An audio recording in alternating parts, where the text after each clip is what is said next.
The sour smell of stale ale and greasy meat clung to the air in the weary traveller, a scent Elara knew would linger in her hair and clothes long after her shift ended. It was a physical weight, just like the exhaustion that settled deep in her bones. She moved between the rough-hewn tables, her feet aching, her smile a practiced, hollow thing she put on like her apron. It was a mask to protect the small, quiet part of her that still remembered sunlight and dignity. A crash of laughter, sharp and cruel as shattered glass, cut through the tavern's dull roar. Elara didn't need to look. She knew that laugh. It belonged to her stepsister, Seraphina, every nerve in her body tensed, a familiar, coiling dread that tightened her stomach. She had hoped to get through 1 week, just one, without this ritual of humiliation. Look at her. Seraphina's voice dripped with saccharine pity, loud enough for the surrounding tables to hear, slumming it with the common folk. How the mighty have fallen. Elara kept her back to them, her hands methodically wiping down a sticky patch on the bar. She focused on the circular motion of the rag, on the rough grain of the wood beneath. If she didn't engage, sometimes they grew bored. Sometimes a hand clamped onto her shoulder, fingers digging in painfully. Elara flinched, her carefully constructed wall of indifference crumbling for a moment.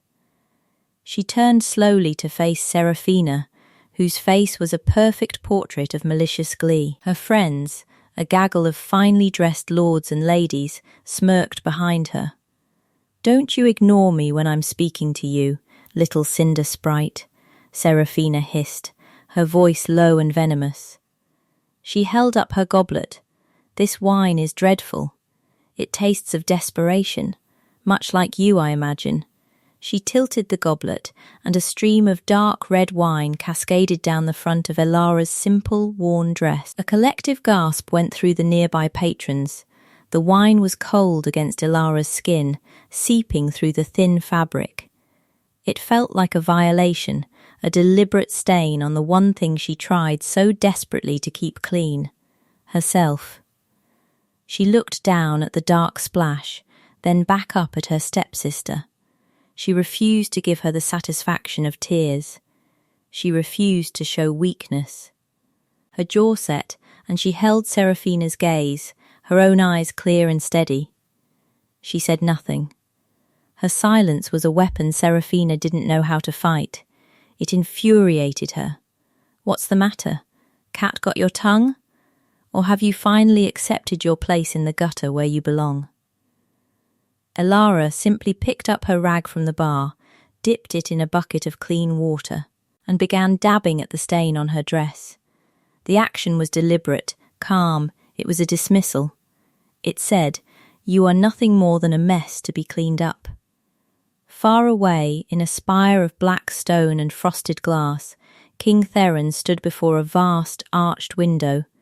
The kingdom of Eridor spread out below him, a tapestry of green fields and silver rivers under a summer sun he could not feel. For him, there was no summer. There was only the cold. It was a living thing, a parasite that had taken root in his heart a century ago and had been growing ever since. A perpetual winter resided within him. It frosted the edges of his vision, leached the warmth from his touch, and encased his emotions in a thick, impenetrable layer of ice. He ruled with a chilling efficiency that his subjects mistook for wisdom and his enemies mistook for cruelty. They feared him. They respected him. But no one knew him. How could they, when he barely knew himself anymore? He was a ghost in his own body, a king made of ice and shadow. Lord Valerius, his chief adviser, stood a respectful distance behind him, his voice a dry drone as he delivered reports on trade disputes and border skirmishes. Theron heard the words, but they were just sounds, meaningless against the silent scream of the cold inside him. He pressed a hand to his chest over the breastplate of his dark armour. Even through the enchanted steel, he could feel it. The core of the frost, the source of his unending numbness. Sometimes, in the dead of night when the silence of the castle was absolute, he thought he could feel the memory of warmth, a phantom sensation of a summer long past, of a laugh, of a touch. But it was fleeting, gone as quickly as it came, leaving the ache of its absence sharper than before. He longed for an end to it, any end. "Your Majesty?" Valerius's voice sharpened slightly, cutting through his reverie. "The matter of the southern tithes requires your judgment." Theron turned from the window. The light did not seem to touch him. It slid off his dark armour as if repelled by the cold he exuded. His eyes, the colour of a winter sky, were devoid of expression.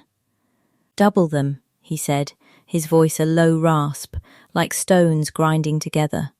"Their lord has grown complacent. A reminder of his fealty is in order."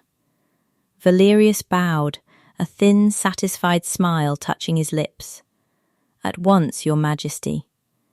The advisor thrived in the court's cold climate. He saw emotion as a weakness and his king's affliction as a tool for maintaining absolute, predictable order. A king who could not feel was a king who could not be swayed by sentiment. It was perfect. Theron waved a dismissive hand and turned back to the window. He watched his people move about their lives, so small and distant. They were like figures in a puppet show, their passions and pains a spectacle he could observe but never share. He was a king. He was a god to some. And he was utterly, irrevocably alone. The weight of his crown was nothing compared to the weight of the ice around his heart. It was the anniversary of his mother's retreat from public life, the day she had fully surrendered to the silent world her deafness had created for her. For years, Theron had marked the day with solitude, but a strange, unbidden impulse had seized him this morning, a need to break the routine, a need to do something. He had commanded his mother, the Dowager Queen Lyra, be made ready. They were going into the city. The royal carriage was an oppressive, ornate box. Inside, Queen Lyra sat across from him, her hands folded primly in her lap. She was still beautiful, her hair a cascade of silver, her face a map of gentle sorrows. Her eyes, however, were distant. The vibrant, chaotic world outside the carriage windows was a film she could see but not hear. In the cold, silent court, her deafness had become another wall, isolating her completely. Theron had never learnt to breach it. The guilt was a small, sharp icicle near his frozen heart. He directed the carriage to stop in the main square, and on another whim he could not explain, decided they would walk. The guards formed a nervous perimeter as he, the fearsome Frost King, led his silent mother through the throng. The noise of the market was a physical assault. Shouts, laughter, music, all of it meaningless static to him.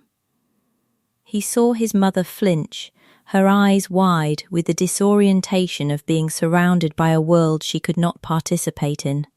He had thought this would be a kindness, now he saw it was a cruelty. He sought refuge, steering her toward the nearest establishment, a tavern called the Weary Traveller. The moment they stepped inside, the noise intensified. He found a secluded booth in the corner, settling his mother into the seat before taking his own. He felt 1,000 eyes on him, a mixture of fear and awe. He ignored them all, his focus on the distressed look on his mother's face. She looked small and lost. And then he saw her. A waitress with tired eyes and a stubborn set to her jaw, her simple dress stained with dark red wine. She was being tormented by a preening noblewoman and her sycophantic friends. Theron recognized the noble, Seraphina, daughter of a minor but ambitious lord. He watched the scene unfold, a flicker of something, annoyance, disgust, stirring in the ice. He watched as the waitress, Elara, refused to cry, refused to plead. She simply endured, her dignity an invisible shield. Then the confrontation ended. Seraphina, bored with the lack of reaction, swept away with her friends. Elara stood alone for a moment, her shoulders slumping slightly. Her shift was clearly over. She untied her apron. But instead of leaving, her eyes scanned the room and landed on his mother. A look of soft recognition crossed her face. She saw not just an old woman, but the Dowager Queen, and she saw her distress. Elara walked toward their booth, her movements hesitant but determined. She ignored Theron completely, her focus entirely on his mother. She stopped before the table and gave a small, respectful curtsy. Then she did something that shattered the frozen stillness of Theron's world. She raised her hands. Her fingers moved with a fluid, practiced grace, forming shapes and gestures in the air. It was a language of silence, a dance of meaning that Theron had never bothered to learn. Queen Lyra's eyes, which had been dull and distant, widened, a spark of life, of pure, astonished recognition, ignited within them. She watched Elara's hands, her expression rapt. Elara signed again, a gentle, questioning look on her face. "Are you all right? The noise is much too loud." For the first time in decades, someone had spoken to the Queen in her own language. A tear traced a path down Lyra's wrinkled cheek. She raised her own trembling hands, her movements rusty from disuse. "I am now." As Theron watched this silent, beautiful exchange, a cataclysmic event happened inside his chest. A sharp, violent crack echoed in the core of his being. A fissure appeared in the century-old ice around his heart, and through that crack, a single piercing ray of warmth shot through him. It was agonizing. It was exquisite. It was the first true thing he had felt in 100 years. He stared at Elara, truly seeing her for the first time. She was not just a waitress. She was not just a victim. She was a light in his endless winter. Her kindness, so pure and unasked for, was a force of nature more powerful than any magic he had ever encountered. It was not a choice. It was not a thought. It was a primal, undeniable necessity. She was the cure for a disease he had forgotten he had. He stood. The movement was sudden, commanding. The entire tavern fell silent. Every eye turned to the Frost King, who was looking at a lowly waitress with an expression no one had ever seen on his face before. Seraphina, seeing the king's attention on her family's shame, paled. She started to stammer an apology, a greeting, anything. Theron didn't even look at her. He raised a hand, and the sheer force of his will, the cold aura of his power, silenced her instantly. His gaze was fixed on Elara. "You," he said, and his voice was rough, with a century of disused emotion. "You will come with me." It was not a command. It was a statement of fact, a declaration of fate. Elara looked up at him, her eyes wide with shock. Her hands still slightly raised from her conversation. The warmth in her expression was replaced by a guarded confusion. Now Theron added, leaving no room for argument. He gestured to his royal guards, who moved to flank her. He offered a hand not to Elara, but to his mother. Queen Lyra took it, her eyes shining, and looked from her son to the girl who had given her back her voice. A slow, knowing smile spread across her face. The pack, the patrons, the entire city was left in stunned silence as the Frost King escorted his mother and a wine-stained waitress out of the tavern and into the royal carriage, leaving the world to wonder what had just happened. The journey to the Frostthorn Palace was a silent, surreal dream. Elara sat on the plush velvet seat, acutely aware of the chasm between her worn dress and the opulent carriage.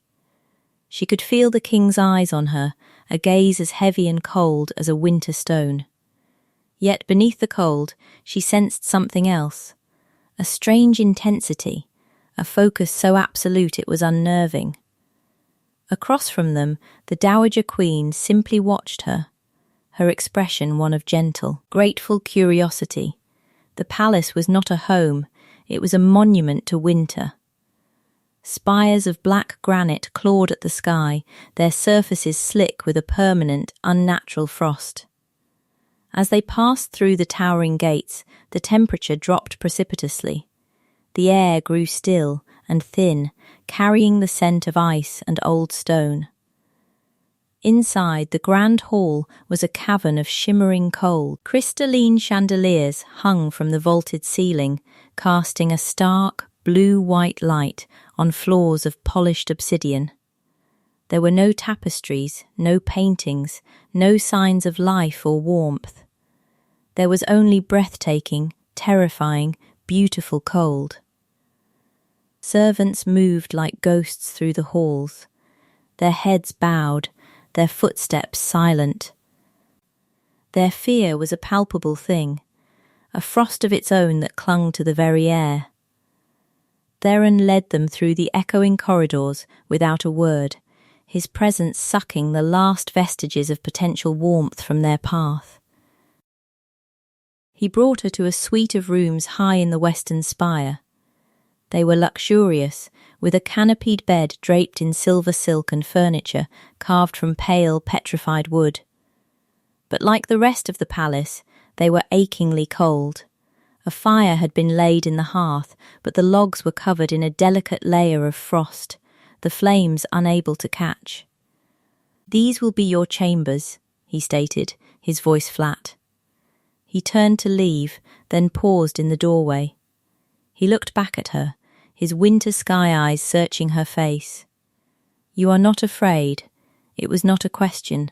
It was an observation, spoken with a hint of confusion. Elara met his gaze. "Should I be your majesty?" A flicker of something, surprise, crossed his features before the ice sealed it away again. "Everyone else is." He left without another word, the heavy door clicking shut behind him, leaving her alone in the heart of winter. In the days that followed, Elara learned the rhythm of the frozen palace. It was a place of silence and shadows. The king remained a distant, watchful presence. She would feel his eyes on her in the library, from the end of a long corridor, or across the barren gardens where the roses were encased in globes of perfect clear ice. He never spoke to her, but he was always there. Observing, waiting, she did not act as he, or anyone, expected. She did not cower. She did not make demands or try to curry favour. She maintained the same quiet dignity she had worn in the tavern. She explored the vast, cold castle with a gentle curiosity. She spoke to the terrified servants, asking their names, offering them a simple smile that seemed to startle them more than a blow would have. A young kitchen maid named Lyra, after a moment of panicked hesitation, had secretly brought her a warm, spiced milk one night. A small act of kindness that felt like a bonfire in the endless cold. Most of her time was spent with the king's mother.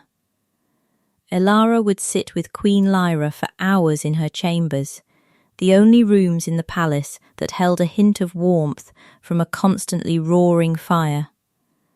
They spoke with their hands, and Elara learned the story of the queen's life, of her vibrant youth and the creeping silence that had stolen her world.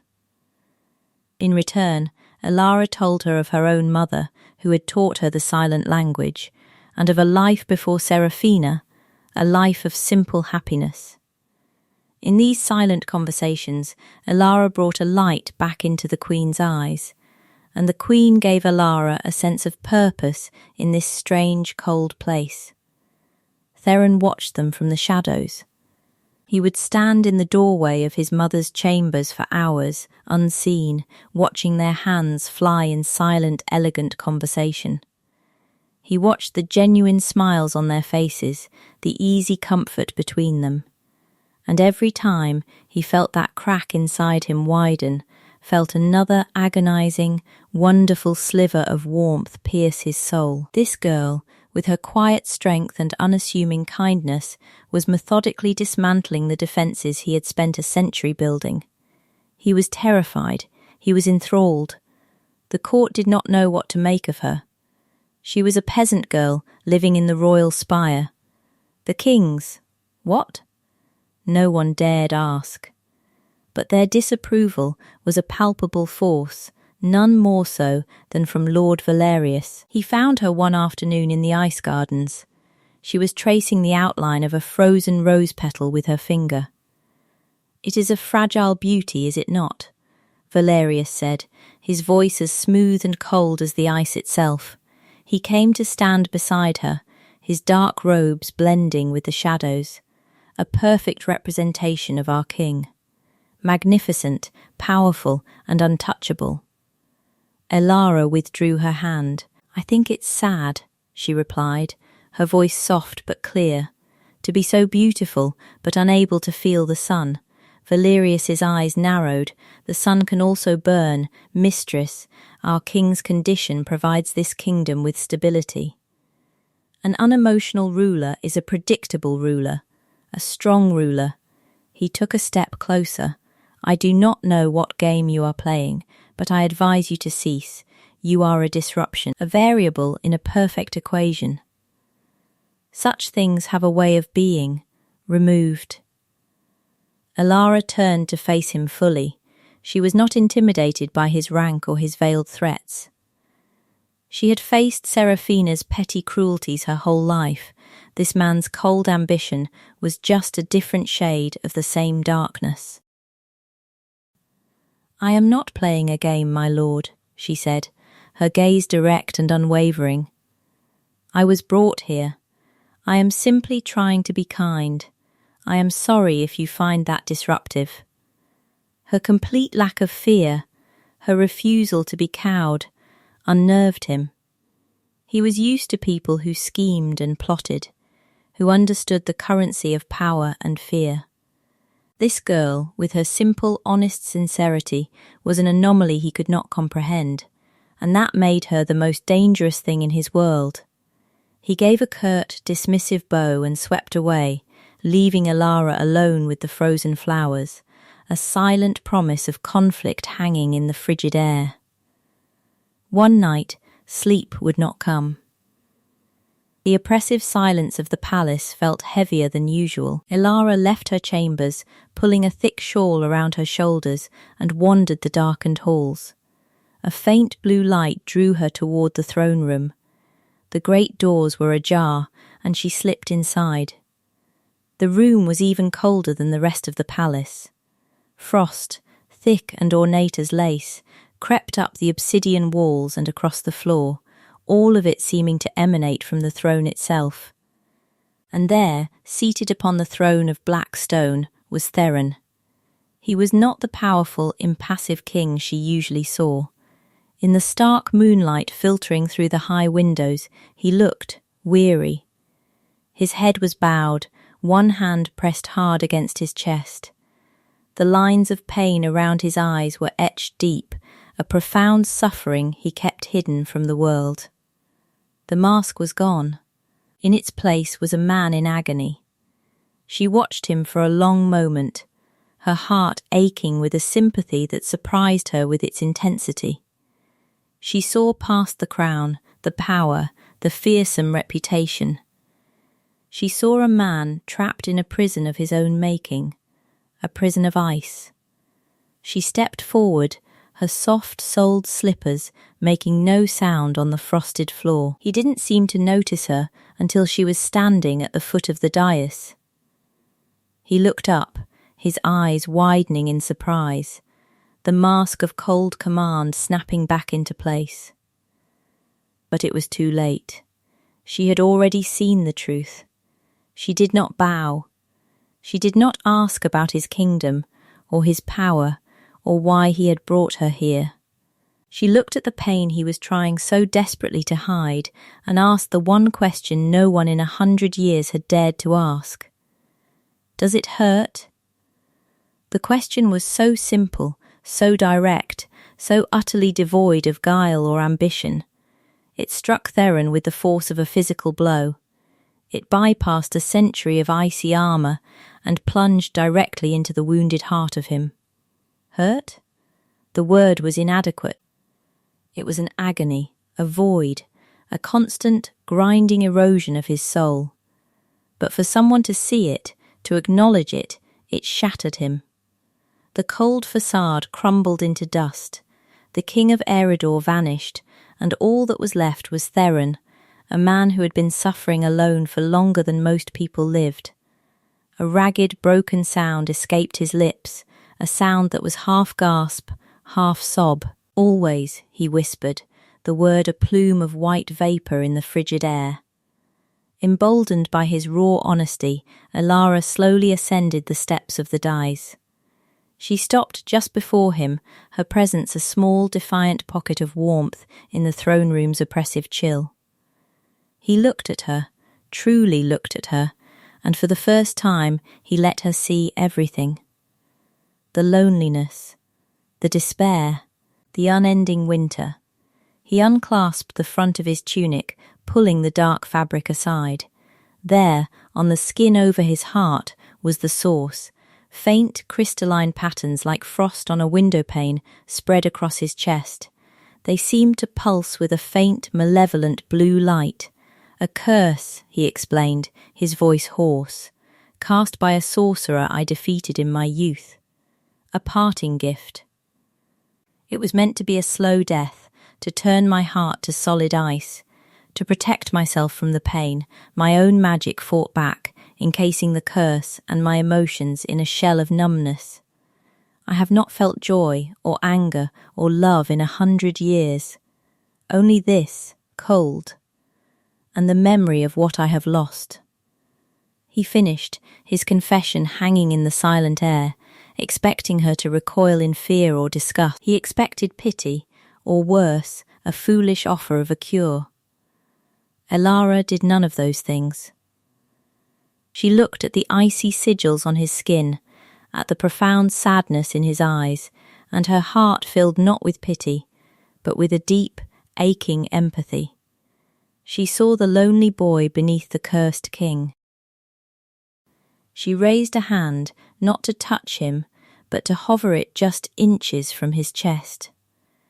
She could feel the intense cold radiating from the mark, a cold so deep it felt like it could extinguish stars. She met his gaze, her own eyes soft with understanding. "You must have been so lonely," she whispered. The words were his undoing, not a proclamation of love, not a promise of salvation, but a simple, profound acknowledgement of his suffering. It was the truest thing anyone had ever said to him. A single, hot tear, the first in a century, escaped his eye and tracked a path down his cheek, freezing into a tiny diamond before it could fall. In that moment, surrounded by the symbols of his power and his pain, he felt a flicker of something he had long forgotten. Hope, their connection, forged in that vulnerable moment, deepened in the weeks that followed. The palace remained cold, but small pockets of warmth began to appear wherever Elara went. She started spending her evenings in the royal library with Theron. It was a vast, silent place, filled with the knowledge of ages. But it felt less like a sanctuary and more like a tomb. She would read to him. Her voice, clear and steady, filled the oppressive silence, weaving tales of sun-drenched lands and heroes with fire in their hearts. Theron would sit in a high-backed chair near the hearth, a fire she now managed to coax into a small, stubborn flame each night, and simply listen. He watched the firelight dance in her hair and listened to the cadence of her voice, and through the thick layers of his internal ice, he began to feel again. They were flickers at first, muted and strange. A ghost of amusement at a witty line in a story. A shadow of irritation when Lord Valerius interrupted them with some tedious state matter. And a deep, resonant, and utterly terrifying feeling of possessive protectiveness whenever he saw her. These phantom emotions were both a torment and a treasure, a reminder of the man he had been. One evening, she was reading a poem about a lost sailor finding his way home by a star. Her voice was soft, melancholic, as she read the final lines. Her free hand, which had been resting on the arm of her chair, drifted and came to rest gently on his forearm. The contact was electric. It was not the burning agony of a magical backlash. It was pure, simple, human warmth. A jolt of life, of heat, shot up his arm and straight to the core of his being. It felt like the sun breaking through the clouds after a lifelong storm. It was the most real thing he had experienced in 100 years. Instinct, primal and overwhelming, took over. He covered her hand with his own, his cold fingers wrapping around her warm ones, desperate to hold on to the sensation, to draw it into himself. Crack, the sound was not external. It was deep inside his chest, a noise of shattering ice, loud and violent in the silence of his soul. The fissure of hope she had created widened into a chasm. Hope, he realized with dawning horror, was a direct poison to his curse. The numbness had been a defense, a stasis. By making him feel, by offering him a glimpse of light, she had reignited the ancient battle within him. The curse reacted with savage fury. An explosion of agony erupted from his heart. 1,000 times worse than anything he had ever felt. It was not a cold burn, but a tearing, shredding torment as the magical frost fought against the intrusion of warmth. He cried out, a raw, inhuman sound, and collapsed from his chair, clutching his chest. Theron. Elara cried, rushing to his side. The temperature in the library plummeted. The small fire in the hearth was instantly extinguished, the logs coated in a thick layer of white rime. Sharp, glittering shards of ice began to materialize in the air around him, spinning like deadly snowflakes. The frost patterns on his chest blazed with a blinding blue light, spreading rapidly across his skin, down his arms, up his neck. He was being consumed. The curse, threatened for the first time, had abandoned its slow consumption and was now moving to encase him completely, to turn him into an eternal, unfeeling statue of ice. He gasped for breath, his lungs feeling as if they were filling with crushed glass. He looked at Elara, his eyes wide with pain and terror, trying to tell her to run, to save herself.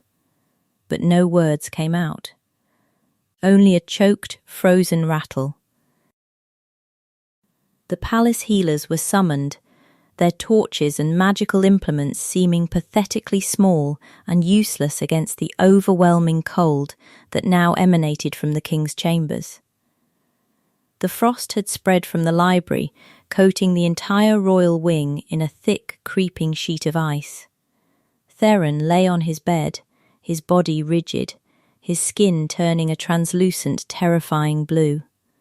His breathing was shallow, each exhale a cloud of ice crystals. He was dying. Elara knelt by his bedside, refusing to leave, her hands clenched into fists. She felt helpless, a terrifying, gnawing despair chewing at her insides. She had done this. Her touch, her warmth, her hope, it had been a catalyst for his destruction. The chamber doors burst open, and Lord Valerius swept in, his face a mask of grim, theatrical concern. He took in the scene, the dying king, the powerless healers, the distraught girl. A sliver of triumph glittered in his cold eyes. "This is what comes of sentiment," he declared, his voice ringing with authority. He pointed a condemning finger at Ilara. "You did this, girl. Your common sentimentality has poisoned him. You have agitated the curse beyond its equilibrium. Help him." Ilara pleaded, her voice breaking. "Oh, there is no helping him now," Valerius said with a chilling finality. "The process must be allowed to complete itself. It is the only way to ensure stability." He moved closer to the bed, reaching into his robes and pulling out a small, dark object, a shard of obsidian pulsing with a faint, dark energy. "My family has been the custodian of this kingdom's peace for generations. We understood the nature of the king's affliction. We helped maintain the balance." He held the shard over Theron's chest. "The sorcerer who cast this curse was an ancestor of mine. He did not seek to kill the king, merely to perfect him, to remove the weakness of emotion. For years I have used these artifacts, hidden throughout the palace, to reinforce the frost, to maintain the cold, predictable order that has kept Eridor strong. But you with your warmth and your feeling, you are a disease. And you have forced the curse to its final, unfortunate conclusion. Treachery, it was all a lie. Valerius hadn't served the king, he had been his jailer. He intended to let Theron be consumed, then seize power in the ensuing chaos, the loyal advisor stepping up to save the kingdom. Theron's breathing stopped. A final, dreadful stillness fell over him. The blue light in the frost on his skin began to fade, a sign that his life force was extinguishing. The sight of him, so still and lifeless, broke something inside Ilara. The despair, the grief, the helpless rage, it all coalesced with the fierce, desperate love she felt for him. A love she hadn't even allowed herself to name until this very moment. The imminent, absolute certainty of his loss was a key turning in a lock deep within her soul. And something answered. A warmth started in the centre of her chest, a tiny ember of defiance against the crushing cold. It grew with astonishing speed, a burgeoning star of golden light. It surged through her veins, a power she never knew she possessed, ancient and pure. The heritage of a forgotten line of sun priestesses, a magic of life and light that had lain dormant in her blood for generations, roared to life. Golden light began to radiate from her skin. The air around her grew warm, then hot. The frost on the floor near her feet sizzled and evaporated. Valerius stared, his composure finally shattering. He saw the raw, untamed power in her, a force that was the absolute antithesis of everything he represented. "Witch!" he shrieked, raising the obsidian shard to strike her down.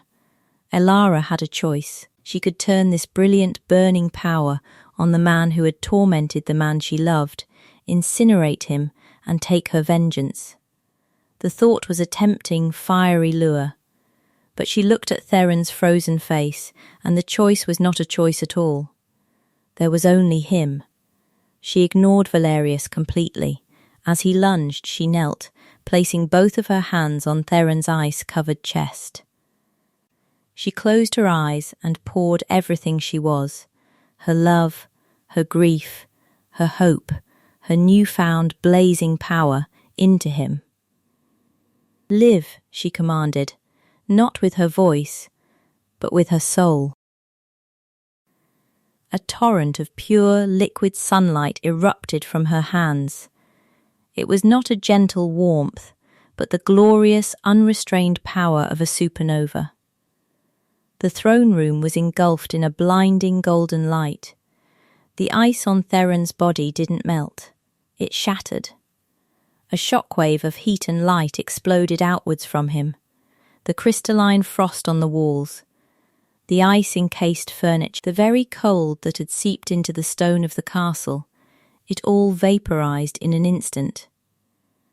The dark artifacts Valerius had hidden throughout the palace, including the one in his hand, overloaded with pure energy and disintegrated into dust. The backlash of power threw Valerius against the far wall, where he collapsed, unconscious and broken. And in the centre of it all, Theron gasped. It was a deep, shuddering, ragged breath, a breath of warm air into lungs that had only known cold. The blue tint of his skin vanished, replaced by a healthy flush. The frost patterns were gone. He opened his eyes, and for the first time in a century, they were not the colour of a winter sky, but a clear, vibrant blue, alive with emotion. He could feel. Oh gods, he could feel. The soft velvet of the bed beneath him, the warm, life-giving air on his skin, the dizzying, overwhelming, brilliant torrent of love pouring from the woman kneeling over him. The curse was not suppressed, it was not dormant, it was gone. Obliterated, the palace guards, drawn by the commotion and the impossible light, burst into the room. They saw their king, alive and whole. They saw the treacherous adviser, exposed and defeated. And they saw the girl, glowing like the dawn, who had saved them all. Without an order, they seized Valerius and dragged him away. Theron slowly sat up, his movements stiff but sure. He looked at Alara, who was watching him, her power receding, tears of relief streaming down her face. He saw her, not as a curiosity or a cure, but as the other half of his soul. He reached for her, his hands warm for the first time he could remember. He pulled her into his arms, holding her with a strength born of 100 years of longing. It was a real embrace, full of heat and life, and a gratitude so profound it left him breathless. He pulled back just enough to look into her eyes. "I love you," he said, the words feeling new and miraculous on his tongue. "You saved me. You are the sun to my winter." In front of the healers and the guards and the dawning light of a new day, he leaned in and kissed her. It was a kiss of promises kept and futures beginning, of winter's end and the first day of spring. He held her close and declared to the whole room, to the whole kingdom, "She is my queen." 3 months later, the Frostthorn Palace was a memory. In its place stood the Sunstone Palace. Warm, golden light now streamed through windows that had once been permanently frosted over. The courtyards, once barren and frozen, were now bursting with life. Roses, lilies, and countless other flowers bloomed in a riot of colour, their fragrance carried on a gentle, warm breeze. The very stones of the castle seemed to hum with a new, vibrant energy. The court had been transformed along with the castle. The fear was gone, replaced by a bustling, cheerful loyalty. Laughter, a sound unheard for a century, now echoed in the halls. Queen Alara had insisted that the entire court, from the highest lords to the youngest pages, learn the silent language. Now, the Dowager Queen Lyra was a constant, smiling presence at their side, her hands always moving as she happily chatted with anyone and everyone, her isolation finally, completely, at an end. Theron and Alara ruled together, a perfect balance. His long years had given him wisdom, but her innate kindness and empathy tempered his judgment. He taught her statecraft. She taught him how to laugh again. His love for her was a constant, steady flame that had warmed not just his heart, but his entire kingdom. One afternoon, they sat together on a balcony overlooking the blooming gardens. A royal page delivered a single letter to Alara on a silver tray. The wax seal was unfamiliar, a minor family crest she hadn't seen in months. Curious, she broke it. The letter was from Seraphina.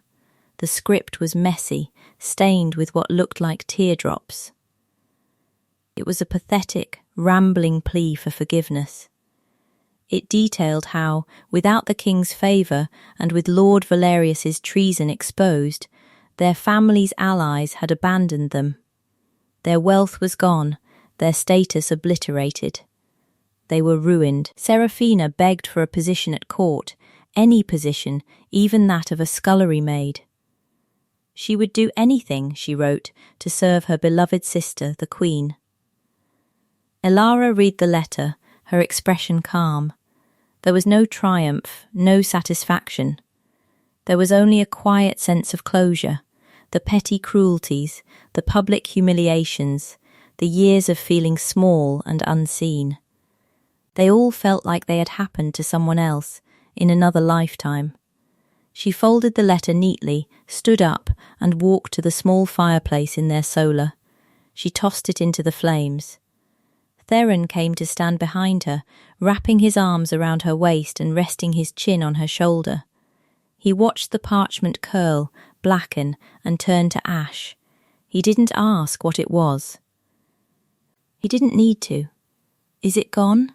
he asked softly, his lips brushing her hair. Elara leaned back against his solid, warm chest, placing her hands over his.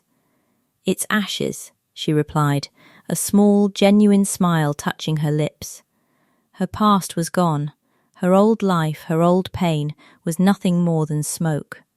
She turned in his arms to face him, her eyes bright with love and the promise of their future. Her new life, her real life, had just begun.